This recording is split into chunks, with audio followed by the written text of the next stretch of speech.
Hey guys, what's up? First off, before I start this one off, just want to let you guys know, in case you're interested, and it's funny that I'm saying interested considering that it wasn't interesting enough for me because I haven't worked on it in 2 years, and it's only now that I started working on the fucking thing. I've now started a blog. I've held on to this blog for like 2 years. Somebody said it would be a good idea for me to start one considering all the stuff that I talk about, and I just sat on it doing absolutely nothing with it because it's weird because I like writing, but yeah, I guess because I didn't feel like messing with the interface and trying to change the theme of it and make it look better and all that type of stuff. But now I figured, what the fuck, might as well, right? So I started a blog. I'll have the link in the text description if you guys are interested. It's there. I will try to update it as much as possible. So there we go. Out the way. Onward. Considering my predicament right now, being broke and trying to look for work and stuff, it reminded me a little bit of something that a good friend of mine on YouTube once did a video on, which was on the state of the economy and the 3 basic classes we have in the United States. The rich, the poor, and the middle class. And in his video, he argued that out of those classes, one of them is unfortunately ill-equipped to survive any major disasters that might hit, particularly economic ones. The class that has a hard time surviving is the middle class. I really freaking wish the guy kept that video up. He completely rehauled his channel, so that video is gone. So I can't link to it. I do have a copy of it, however, and with his permission, I might actually put it up on mine, just in case somebody's interested. But to make a long story short, in the video he argued that while the rich and the poor are basically equipped to survive, the economic crisis that we're dealing with, the middle class aren't. And his basic reasoning was, well, the rich, they're rich. They own all the resources, they set the game up to work in their favor, they're going to survive because, hell, they orchestrate a lot of the bullshit that we're suffering from. The poor basically can survive because they're used to dealing with not having anything. They can scrounge, they can scavenge, they can survive. But it's, the middle class, unfortunately, they don't think about these things, and worse, they were told not to think about these things, and thus, when the shit hits the fan, they don't know what to do. Now, considering what's going on lately with the economy, with the political unrests, with all that uncertainty going on, I think that events are bearing this out.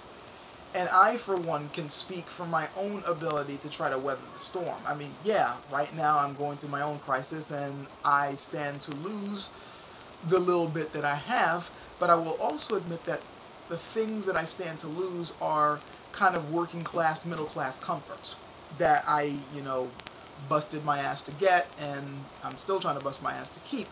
But because I've been poor before, I know what it's like to be poor, I know basically what to do if the shit hits the fan and how to work through it. And in fact, that's part of what kept me going so long after I got canned. The little tricks that I knew here and there, how to stretch food out, how to stretch the dollar out,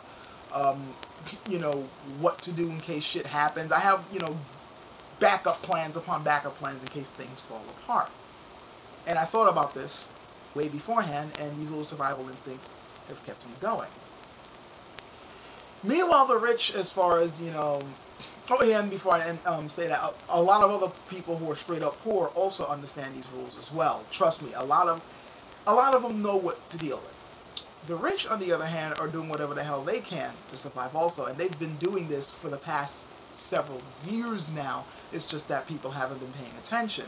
Like when they've been pulling their money out of this country and investing it in foreign, investments.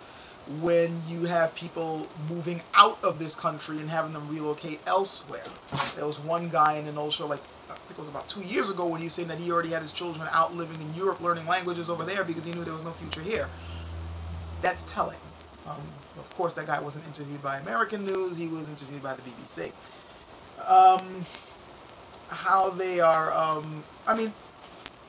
we know the ways. They're investing in gold. Gold is now spiked up, to a ridiculous amount. They're doing all these tricks in order to make sure that they hold on to their wealth.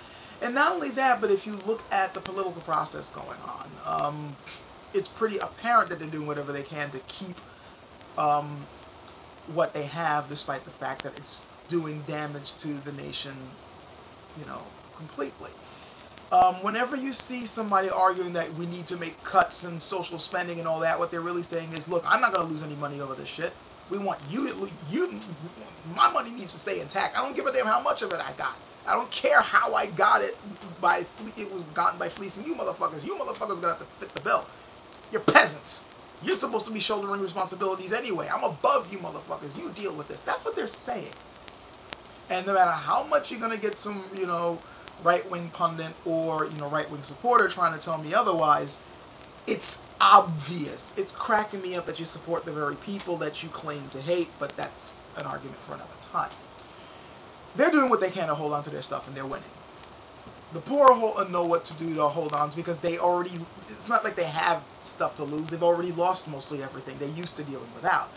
But middle class, those caught up with the political shenanigans, those who get swept up in movements that get hijacked or, you know, worse, never really was in their favor to begin with, those who believe in conspiracy theories about why things are going down. I mean, these are the people who really don't have a chance at all of surviving if things really start crumbling economically.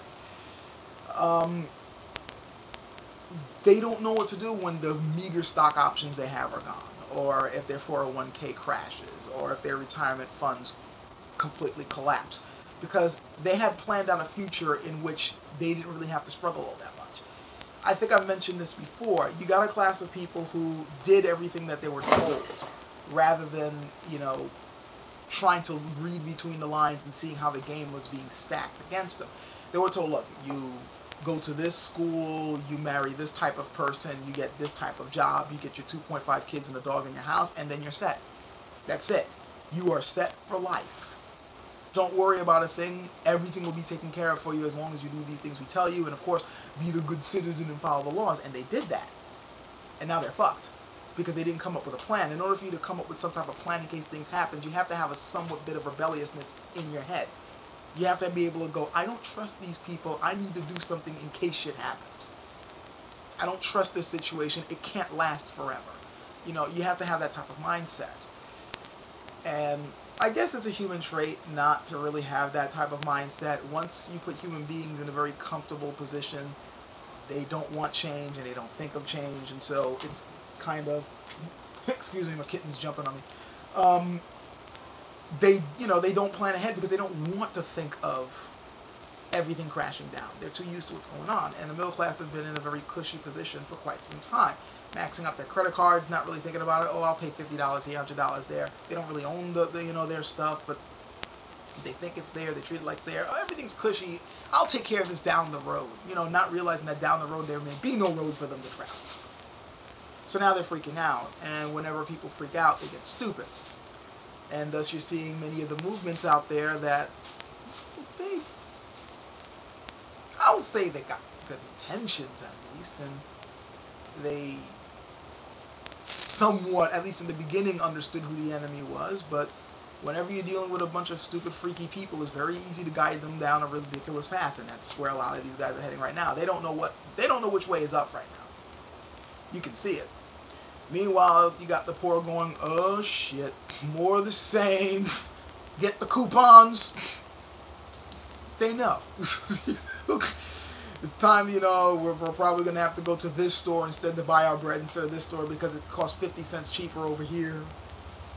You're going to have to hold on to that shirt a little bit longer. Try not to scuff up those shoes. You're going to have to wear those a little longer. You know, things like that. Time to carpool. They know, and I'm talking about light stuff. I'm not talking about like the really heavy shit of really knowing how to recycle things or, you know, really digging deep or, you know, finding ways of pulling together. And another thing you'll find a lot of poor people doing is pulling together. You know, they know where their friend's house and their cousin's house, or, you know, person down the street. I got dinner going on. You want to come over and eat over there? That way you don't got to burn up your resources. You know, sharing of resources, something which, by the way, this country really doesn't believe in. Sharing resources, because that's actually how you get to conserve them. But which, you know, it's funny. A group who call themselves conservatives don't want to conserve their own resources and know how to dole them out slowly but surely. Whatever. That's how you can survive through situations like this. Rich, of course, don't they want to conserve, but only for their own selves. They're not going to share resources among other people, except for maybe people who they consider in their same station as themselves. So they're going to fight to, do it that way. But the middle class don't know how to conserve, really. So you're fucked. So what can we take from all this? What can we learn from all this? I can stretch this thing out longer and go into, the lessons that should be learned but won't be learned, the lessons that the people might learn, what we should expect coming on down the line, which a lot of it would be speculation and conjecture anyway. But really, I think the only thing that needs to be said at this point is this. American citizens really need to start, now more than ever, it's past the time for them to do this, but they really, if they want to be able to get through this with a minimum amount of pain, it's time for them to start learning how to fucking think for themselves. Jeez. Joining movements where you hear people saying the same bullshit rhetoric that they've been saying years ago will not help you. Listening to pundits who never really had your best interest at heart to begin with won't help you. What will help you is to start thinking for yourself and to start adopting philosophies that actually work for you. They also have to realize where their cognitive dissonance lies. There's a hell of a lot of cognitive dissonance going on in the American public right now. They really want one thing. There's a particular group of things that American citizens actually want, and it doesn't match what they say they want. It's really funny. If you put them on TV, or you put certain conservatives or even liberals, whatever, put them on TV and you ask them the type of things that they want or care for and get them going after, like, first you're going to get the propaganda, but once you get them off the propaganda and get them really talking, you'll see what they really want, and you'll realize it does not match up to what they claim they want. Like the fact that so many people are saying that they want government out of their hair, but then there's also the fact that so many American citizens are on many types of public assistance and they don't want that public assistance to go away. Right now you got, a whole lot of politicians talking about they have to cut Medicare. A lot of people who vote conservative are old.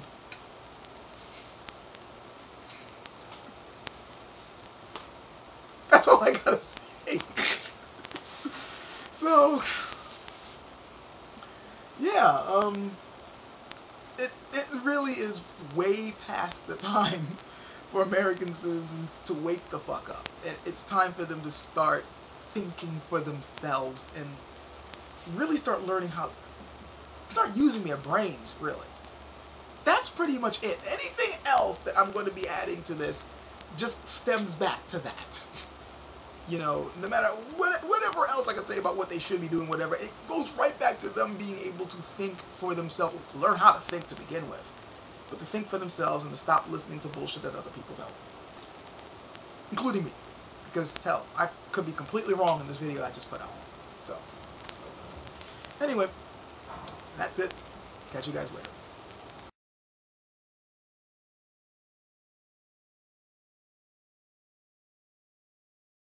Got to stop believing bullshit that leaders tell you, and it's time for you to start learning how to, look out for yourself and read things on your own, and,